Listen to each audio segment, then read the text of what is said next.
Hello everyone!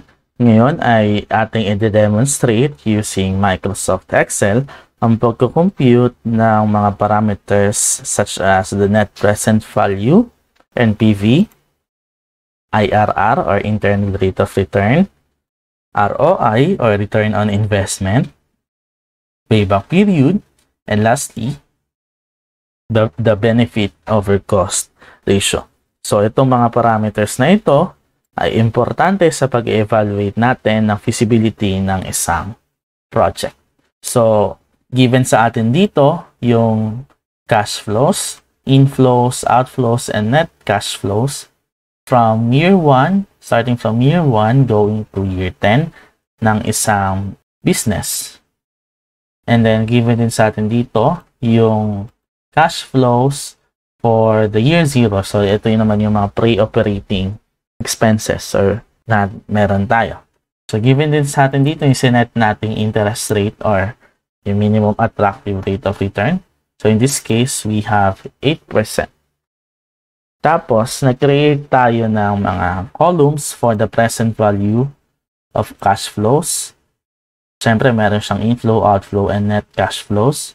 As well as itong cumulative present value of cash flows. Para mamaya ay tuloy-tuloy na tayo sa pagko-compute. Okay. So first, we need to get the present value of each individual cash flows na meron tayo dito. So umpisahan natin dito sa inflow column. So kunin natin bawat isa yung individual present value niya. So using the Excel function PV or present value, we can just simply use this function para hindi na tayo magpo-compute ng komplikadong formula. Mag-enter ng komplikadong formula. So, ang mga arguments na dito is first, we have the rate. So, lagyan lang natin ng absolute referencing yung rate. So, just press F4 para magkaroon ng dollar sign notation. Yan. Then, we select the payment. So, the period. So, NPER stands for the period. So, this cash flow happens in the 0th year or in the year 0.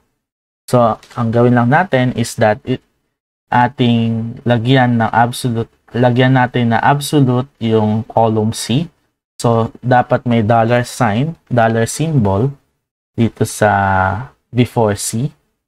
Para kapag dinrag natin mamaya ay hindi na yan magbabago. Etong payment ay leave as blank na lang dahil hindi naman tayo nagpo-compute ng annuity here. Kino-compute lang natin ay single cash flows lang. Individual cash flows. And then the future value, let's just select the inflow, the given inflow. And then the type is select 0 or the end of the period. Then we drag this one. Yan. So, problema nga lang dito is that puro negative yung sagot natin sa kanya. So, ang kailangan lang natin dito is that lagyan natin ng negative symbol, negative sign before the edit natin formula. Kailangan natin dito ay i-edit yung in-enter nating formula previously. So, lagyan lang natin ng negative sign before PV. Okay? So, yan. Para maging positive siya. And then, drag ulit. Okay. So, i-drag natin din siya sa outflow. So, mag-a-apply yung same formula na in-enter natin para naman sa outflow. So, ang argument niya ay the same. Magbabago lang itong entries natin dito sa outflow instead na papalitan yung mga entries before sa inflow. So, pang-compute naman natin ng present value of net cash flows, since na-compute na natin yung present value ng inflows and outflows for each year, gawin na lang natin is that ating isubtract na lang yung present value ng outflow sa present value ng inflow for each individual year. So, we have here inflow minus outflow. Okay. So, yan. And then we drag. So, ito yung mga present value of net cash flows of each individual years. Okay. So, ibig sabihin pala ng mga pula na pulang values enclosed in parentheses ay mga negative values. So, yan. Negative values yung mga yan. Then, after that, kunin natin yung sum ng lahat ng values na meron tayo. Okay? Ang value ng NPV ay ito na. Ina-compute natin na sum of all the present values of net cash flows. So, bali, ang NPV mo ay ito na siya. Okay. So, yan. Pero, another way in computing NPV is that hindi na natin kailangang dumaan pa dito sa pagkuha ng individual present value of each cash flows. So, pwedeng ang panggalingan na lang natin ay dito sa original cash flows natin, pero sa net. Doon tayo titingin sa net. Okay? So, pwede rin naman nating kunin yung NPV using another way. Hindi na tayo dadaan sa pagkuha ng present value of each individual cash flows, no?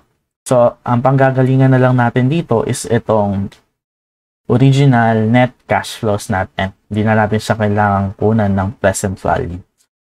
Okay. So, paano natin gagawin to? So, we just select the net cash flows for year 0. Ayan. And then we add the result of the function NPV. So, may built-in function pala tayo kay Excel na NPV, no? So, ang arguments niya dito ay kailangan niya ng interest rate. So, ilagay lang natin tong interest rate na 8%. Select natin yan. And then, iselect din natin yung mga net cash flows starting from year 1 going to year 10. So, take note, no? So, hindi kasama sa loob ng argument hindi kasama sa argument ni NPV yung cash flows, net cash flows sa year 0. Nasa labas siya. So, dapat nag-start tayo dyan sa year 1. So, kapag in-enter natin yan, parehas lang dapat yung lalabas. So, una, yung nandito, yung ginawa natin dito.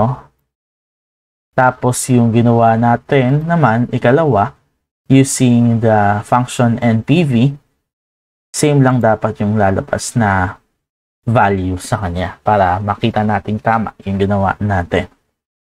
Next is, how do we compute for IRR? Luckily, no, we have another built-in function in Microsoft Excel. So, ito yung IRR. Type lang natin yung IRR.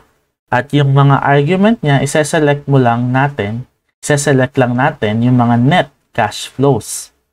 So, isa-select lang natin ito. Lahat. So, unlike kanina sa NPV, sa function na NPV, nag-start dapat yung argument natin sa pag-select ng net cash flows na year 1. Pero dito sa IRR, lahat na ng cash flows starting from year 0 until the end. No? And then, after selecting that, no, kailangan pa na ng second argument. So, ng guess. So, kailangan niya ng guess value. Sabihin na natin 10%. So, lagay lang natin 10%. Kahit ano naman ilagay mo dyan. Okay lang. So, yan. Compute na niya. So, the IRR is 35.33%. Okay. So, ang next naman natin i-compute ay ROI or Return on Investment. So, paano natin ito i-compute? So, simply, we just select the value that we have for NPV, then divide it by the present value of the total cash outflows, I should say. So the NPV divided by the present value of the total cash outflow. Ito yan. So, ang ating ROI for this endeavor in this business is 36.63%. Okay. So, next is payback period. So, sa payback period, kailangan muna nating punan tong mga to, tong columns na ito, no? So, inflow, kailangan nating i-compute yung cumulative present value of cash flows. Inflow, outflow, at saka net. Sa year 0, wala pa siyang inflow. And then, next is yung cumulative present value a year before plus the present value of cash inflow of the current year. So, yun lang. And then, i-drag natin siya hanggang year 10. Okay? So, ganun lang din sa outflow. So, nasa year 0 tayo, wala pa siyang a year before. So, kaya yan pa lang din yung value ng ating cumulative present value ng outflows. And then, i-add natin sa baguhan ng succeeding years, i-add natin yung cumulative present value a year before plus yung present value of the current year. So, ganun lang naman siya. Then, sa net, so, maganda subtract na lang natin. So, okay. Yan. So, we have this. Sa payback period, no? Ang payback period natin is that yung period na kung saan yung ating cumulative present value ng net cash flows ay unang beses na tumungtong na positive. Sa positive number. So, ito yon, yung 62,000 and change. No? So, anong period yan? So, i-highlight lang natin.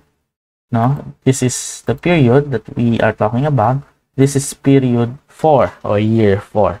So, ang payback period mo ay year 4. Okay. So, lastly, we have the benefit over cost ratio.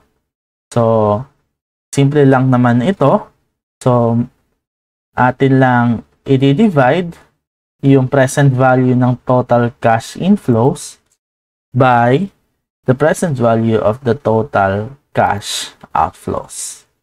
So, and we have a benefit over cost ratio na 1.37.